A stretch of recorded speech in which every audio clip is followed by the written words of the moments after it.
Welcome back, YouTube fam. This is Spires Mo Power Garage. I'm James Spires, and I'll be your host today. This will be a one take, as always, no editing ever. That's how I do my videos, and makes me unique. Plus, I don't have to edit most of the time, so it makes it nice. Got some shrimp, some egg rolls, and some poppers down here in the Barbie. About to eat that up here in just a bit. As you can see, I got my TEIN coilovers. The other day, I haven't even opened them yet. I'm going to open them probably in a little bit, or we go ahead and open them now, I guess. I'm going to check them out. I'm probably going to put them on tomorrow. I just don't want to fool with opening them.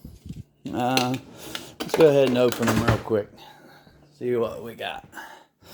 Oh, I decided to go with TEIN. I've got a really good deal on these. It's really usually around $1,100-1,200. I think I paid like right about $900. All in. Use my Ginsu here.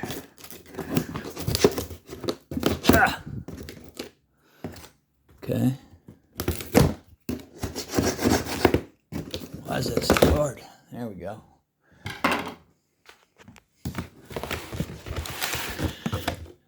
These will be the suspension we are using for the S13. And they look pretty good as far as I can tell. If I can get these little staple doodads out of here. Kitty loves the boxes. I try to keep everything the way it goes. I don't like tearing it all apart. If not necessary.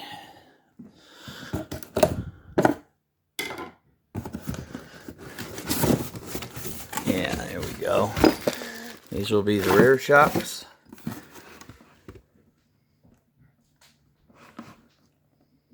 And it tells you do not loosen this bolt. Tightened at specified torque, I guess. So, I'm guessing you adjust from the top, not the bottom. I always adjust from the bottom and screw them up, but these are the TEIN Z-Flex, and they are supposed to ride like a factory ride. Oh, yeah, it's just a little dust on them. They look good. Oh, this is going to change the ride of my car, and they are genuine Japanese from Japan. As you can see, everything is in Japanese writing. Oh, stoked to get a new coilover kit. I have a nice set of Cuscos on there now. However, the Cuscos are worn and rusty, and it is time for them to be placed.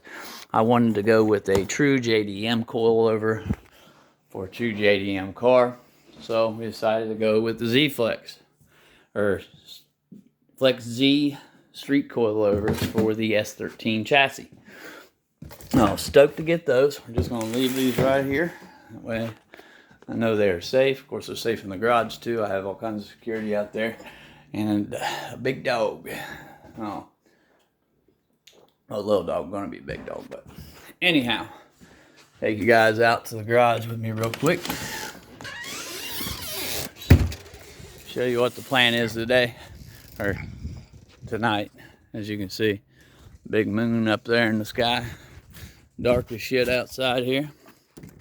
But what we're gonna be doing today, took the wall out of the E36 M3, as you guys know. We're going to keep humping on this project. We still don't got it dialed in right. Actually, I think everything's dialed in perfect. I think this here is my culprit. Z32 MAF seems to be a real pain in the ass. So I'm going to also try to get my filter mounted. You guys watched me start my little kit the other day, and I have everything converted. I just want to mold it up a little better, but I got it all bolted on.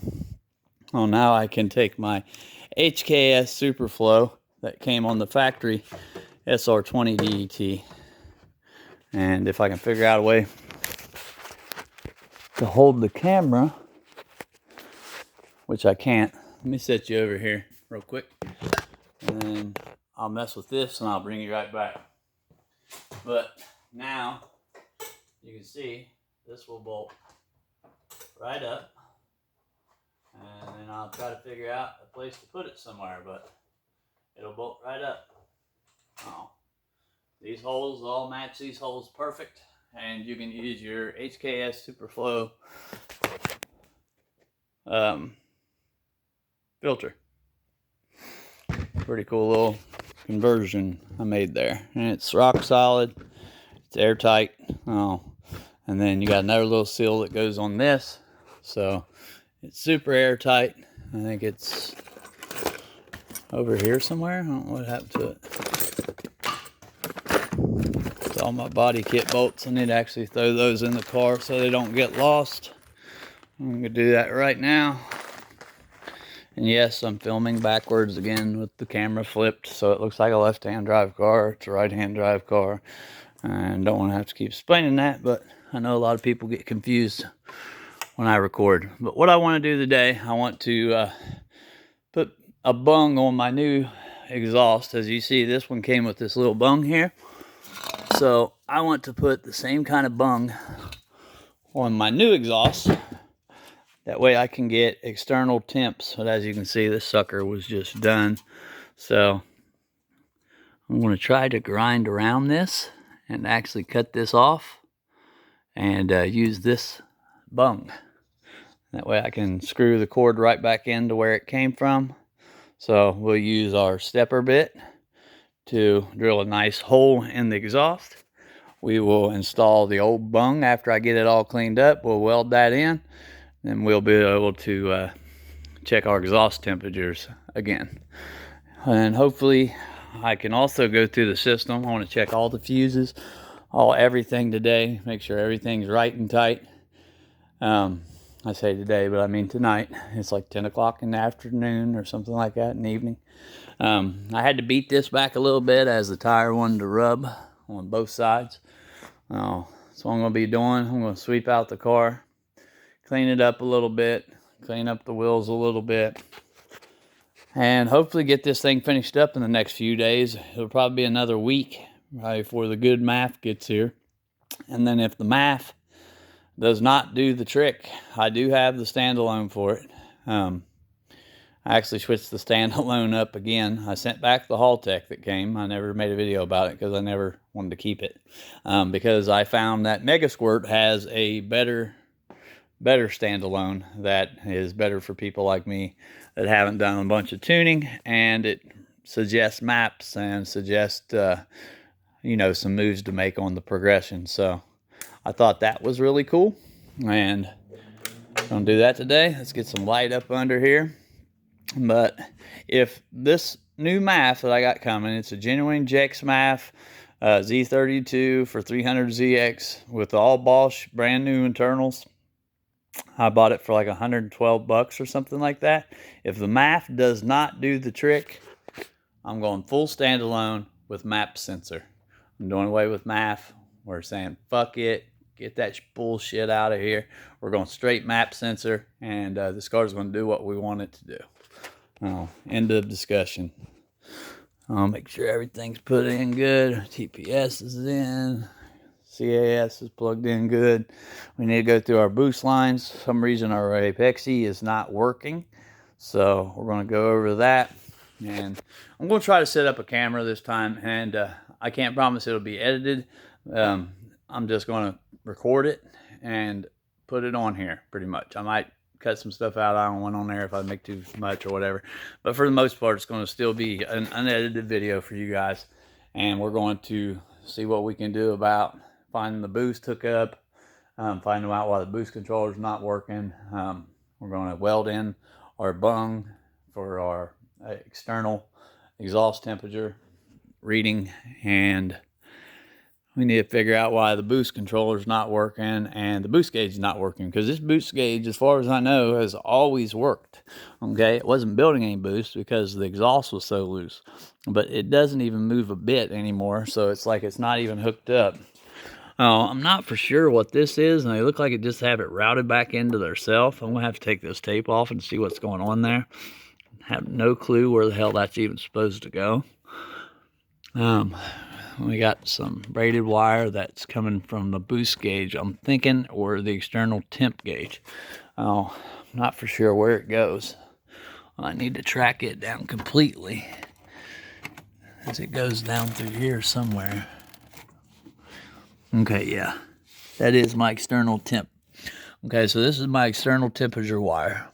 Okay, that runs my temp gauge, and that is what will connect to the bung. I got it zip tied down there right now, out of the way. And then we're just going to basically go through and search all the little wiring coils and qualms and find out where every single thing goes to. That way we can trace it back. We know the apexy unit goes to the ECU and is wired directly into the ECU. And then the boost controller is here under the hood. This is the valve that controls boost. So I don't know if it's all the way closed, all the way open. I don't know what the hell's going on, because the boost controller absolutely will not work. This is factory HKS blow-off valve from Japan. Came with the car with the Blitz turbo piping. All of this is Blitz and HKS. Everything HKS, everything Blitz.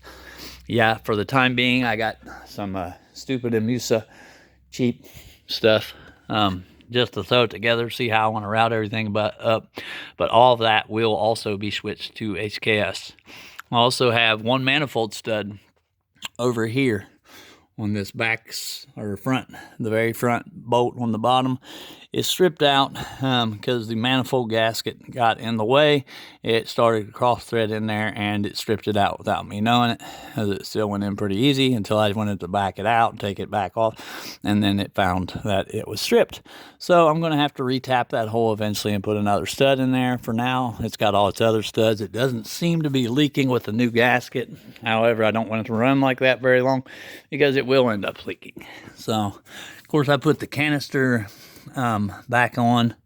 I put this thingamabobber here back on. Everything's like it was pretty much from when I got it.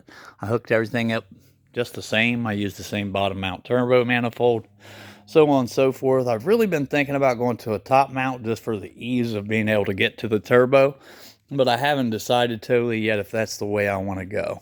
No. But for sure, if this math keeps giving me problems, I mean, this here's a $22 piece of crap math, so it's like, I don't know if it should work or not. I know it's not doing what I needed to do, so I'm sending it back. So hopefully they'll give me a return on it. It's only 22 bucks, so if they don't, it's really no big deal, but it would be cool if they did, for sure. But anyhow, like I said, timing set straight at 15 degrees. Fuel pressure at 43 psi without vacuum, runs about 37, 38 width. I also need to put in some more studs, rib nuts for the body kit to be mounted. You kind of got to make your own placement and whatnot when you do body kits to make everything fit the way you want to.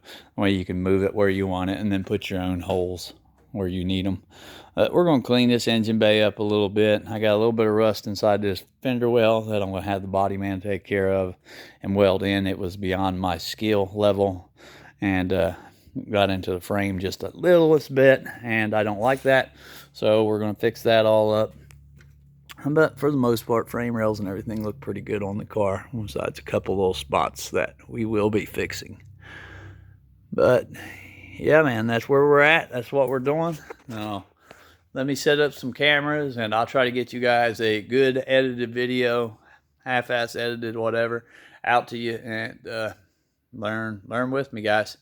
I love y'all. Stay safe. The corona shit is real. I want to talk about that a minute real quick before I go, because there's been so many people come up to me and be like, I don't believe in that.